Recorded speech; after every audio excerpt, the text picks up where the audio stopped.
대학 교수 약 6,000명을 이끌면서 문재인 정권에 항거하고 있는 그 교수단의 대장이십니다. 어제도 성명서를 발표해서 문재인 정권의 4.15 총선의 부정선거를 폭로하고 여기에 대해서 대한민국 지식인들이 너를 팔아버리겠다. 파는 게 좋네 보니까. 아마 이런 성명을 발표하실 것 같은데 시간상 뭐 다는 안 되지만 핵심 내용이라도 좀 말씀 좀 해주시기 바랍니다. 네, 반갑습니다. 정경우 공동대표를 맡고 있는 부산대학교 김성진 교수입니다. 성명서에 대한 얘기는 많이 들으셨을 겁니다만은 한 가지만 딱 말씀드리겠습니다. 시간 관계상 성명서 뒷부분에 어떤 부분에 유의를 해야 되냐면 이 중앙선관위가 이 부정선거 의혹에 대해서는 문제를 제기한 쪽에서 해명을 해야 되는 것이 아니라 당연히 선거를 관리하는 중앙선거관리위원회에서 해명을 해야 된다. 이게 핵심인데 조금 아까 사회자님께서 말씀하신 월터 R 메베인 주니어 교수의 그 부분에 대해서 간단히 언급을 하고 내려가도록 하겠습니다. 이 월터 R 메베인 주니어 교수는 전 세계적으로 부정선거와 사기선거를 지속적으로 연구해서 해당 분야의 최고의 권위자입니다. 그런데 이분이 논문에서 저는 2020년 한국 총선에서의 사기 이렇게 못 박은 사실에 대해서 주목합니다. 이 메베인 교수는 2020년 한국 총선은 사기다 이렇게 국제적으로 자기 이름을 걸고 논문을 썼습니다. 그렇다면 중앙선관위에서는 이번의 4월 15일 총선가 부정선거가 아니라면 마땅히 메베인 교수를 향해서 국가 배상을 청구하든지 그렇지 않겠습니까?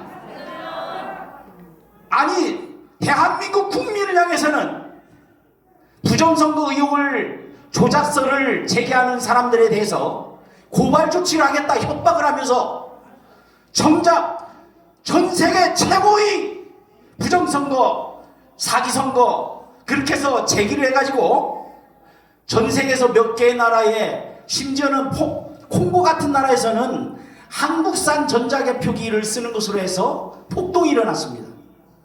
이런 사안에 대해서 낱낱이 밝힌 메베인 교수의 논문에 대해서 대한민국 정부는 왜 침묵하고 있는가? 대한민국 정부의 중앙선거관리위원회에서는 왜 침묵하고 있는가? 이 부분에 대해서 묻고 싶습니다. 그런데 여기서 주목해야 할 사실이 있습니다. 이번 선거에서 핵심적인 코드라고 할 수가 있는 QR코드는 엄연히 불법입니다. 그렇지 않습니까?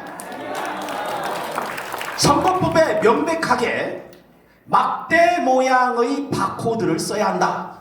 이렇게 해서 못 박아뒀는데 이것을 불법이라고 제기하는 것에 대해서 깔아뭉개고 있습니다. 이들이 자신들이 불법이라고 하는 것을 증명할 수 있는 하나의 뉴스를 말씀드리고 내려가겠습니다.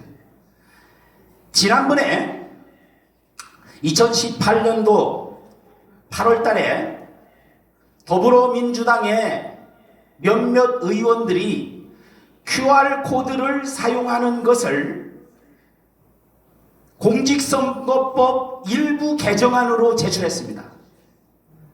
그 이유는 QR코드를 사용하는 것이 불법의 여지가 많기 때문에 선거법을 개정해야만 한다 이런 주장을 한 겁니다. 그 얘기는 거꾸로 말하면 QR코드를 쓰는 것은 엄연히 불법입니다. 그래서 불법적으로 이루어진 4.15 총선은 무효다 이렇게 저는 주장합니다. 그런데 여기에서 주목해야 할 부분이 있습니다.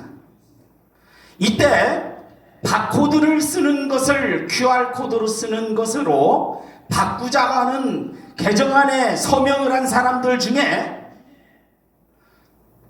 더불어민주당의 전략기획위원장 김영진이 있습니다.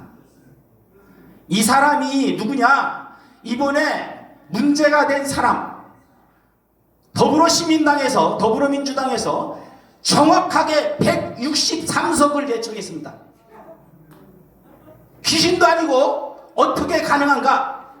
그런데 그 안에 여기서 보고서에 보정치라는 게 들어가 있습니다. 이것이 저는 조금 아까 말씀드린 매배인 교수가 말한 부정선거, 사기선거의 핵심적인 것 뭐라고 합니까? 조작함수입니다. 조작함수가 무엇이겠습니까? 이거는 세계적으로 인정될 수 있는 부정선거 이론이라는 뜻입니다. 그러니까 부정선거가 아니라면 중앙선거관리위원회나 대한민국 정권이, 문재인 정권이 이것에 대해서 납득할 만한 해명을 해야 합니다. 그렇지 않습니까? 또 한 명 있습니다. 여기에 최운열이라는 사람이 QR코드를 쓰자고 했는데, 이 최운열이 어떤 사람이냐? 이번 4.15 총선에 더불어민주당의 중앙당 선거관리위원장입니다. 이쯤 되면은 얼마나 철저하게 기획된 부정선거인가 이렇게 짐작할 수 있는 것 아니겠습니까, 여러분? 여태까지 많은 사람들이 얘기를 합니다. 어떻게 교수들에게 무슨 얘기를 하느냐? 배운 사람들이 어떻게 그런 식으로 조작 음모론에 함몰되느냐? 이렇게 말합니다. 저는 말합니다. 교수로서 배우는 것이 뭡니까? 모르는 것을 배우고 의심이 나는 것을 물어야 하는 것이 학문의 기본입니다. 제대로 배운 사람이라면 이 정도에 대해서 의문을 제기합니다. 한국이 낳은 대표적인 사상가 이 선생이 뭐라고 했느냐? 의문이 있으면 물어볼 것을 생각하라. 경목요결에 나오는 말입니다. 의심이 있으면 물어야 되지 않습니까, 여러분? 의심이 있으면 끝까지 캐어나가야 됩니다. 천동설에 의문이 생기면 죽음을 무릅써서라도 지동설을 주장해서 그것이 세계 문명의 발전을 이뤘습니다. 의문이 있으면 끝까지 목숨을 걸고 자신의 명예를 걸고 직장의 모든 것을 걸고 싸워야만 합니다. 그렇지 않습니까, 여러분? 우리에게 그것이 있습니다. 60년 전 3.15 부정선거에 항의해서 학생들이 주도하고 교수들이 나서서 4.19 바로 4.19 혁명을 만들어냈습니다. 그로부터 정확하게 60년 2020년 바로 지금 이 시간이 대한민국에서 사회 정의가 바로 설 수 있는 바로 그날이며 그 사회 정의가 바로 이것으로부터 시작된다고 저는 확신합니다. 우리 대한민국의 사회 정의가 바로 설 수 있도록 진리가 우리를 자유롭게 할 수 있도록 진리를 위해서 진실을 위해서 사회 정의를 위해서 대한민국의 자유민주주의를 위해서 열심히 목숨 걸고 싸워야 되지 않겠습니까, 여러분? 감사합니다.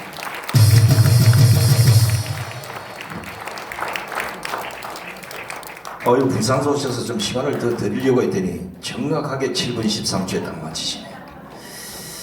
자, 지금부터 전 세계 그리고 대한민국에 있는 국민들 중에 4.15 총선이 부정선거가 아니라고 하는 요놈 종자를 공직선거법 제151조, 공직선거법 제146조, 공직선거법 제167조, 헌법 제41조를 3번 정도 읽고 공부를 해보면 아니라고 말 못할 겁니다.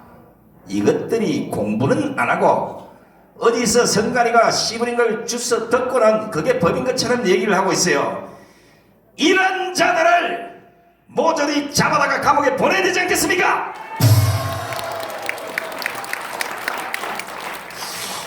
제가 이게 문재인에게 노래를 하나 보내주려고 계속 고민을 하다 보니까 밤에 잠을 자다가 꿈을 꿨어요.